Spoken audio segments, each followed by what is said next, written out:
je vous propose de vous faire une petite comparaison entre le contrat et une personne. L'idée, c'est que vous compreniez un petit peu votre programme de cette année en droit des contrats. Vous allez étudier énormément le contrat et vous aurez plusieurs fiches de TD. Eh bien, je voudrais que vous les compreniez, que vous compreniez un petit peu dans quelle phase vous êtes. C'est pour ça que je compare avec une personne. Alors, vous avez d'abord la phase que je vais appeler la phase de réflexion. Pour une personne, vous avez le couple qui est en train de réfléchir. Est-ce qu'on fait un enfant? Est-ce qu'on ne fait pas un enfant? Est-ce qu'on est prêt? Est-ce qu'on est assez mature? Etc. Est-ce qu'on gagne assez d'argent? C'est la phase de réflexion. Et bien pour le contrat, c'est ce qu'on appellera la phase de pourparler, la phase de négociation. Deux personnes se rencontrent et se disent, est-ce qu'on va conclure ce contrat ensemble? Réfléchissons ensemble. D'accord? Donc on retrouve cette phase de réflexion. Ensuite, vous avez la phase que j'appelle la phase d'organisation. Le couple s'est dit, tiens, nous allons le faire, cet enfant. Mais il y a des petites choses à faire avant. Par exemple, le couple peut décider de se marier ou de se paxer, ou de déménager, de préparer la chambre de l'enfant, d'acheter des choses. On se prépare, on s'organise pour bien accueillir cet enfant.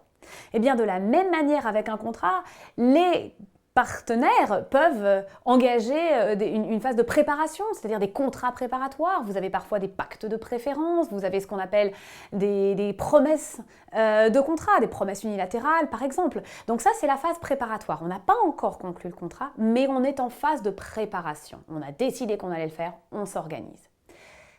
Vient ensuite, bien sûr, la phase de la naissance. Bon, la phase de la naissance, ça y est, l'enfant arrive, l'enfant est né.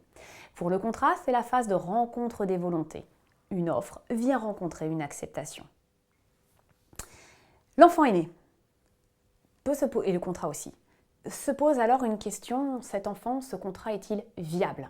Il est possible que l'enfant soit atteint de graves malformations qui ne lui permettent pas de vivre. Eh bien pour le contrat, c'est pareil. Le contrat peut être entaché de causes de nullité, c'est-à-dire des cas graves, il a été mal formé et le contrat ne va pas pouvoir survivre, il va être anéanti. C'est ce que vous étudierez, les vices du consentement, la question du contenu licite, l'existence de la contrepartie. Vous l'avez déjà un petit peu étudié l'an dernier quand vous avez étudié la capacité. Le contrat est-il viable? L'enfant est-il bien formé? Va-t-il pouvoir survivre? Une fois cette question résolue, le contrat est viable, l'enfant est viable, l'enfant va vivre. L'enfant va vivre, l'enfant va grandir, l'enfant va aller à l'école, etc. Le contrat, c'est pareil. Le contrat va vivre. Le contrat va produire ses effets entre les parties, à l'égard des tiers. La vie du contrat. Parfois, cette vie peut être un peu tumultueuse. On a des enfants qui sont plus ou moins turbulents. Enfants, mais quand je dis enfants, ça peut même être après l'âge adulte. On ne respecte pas toujours ses obligations.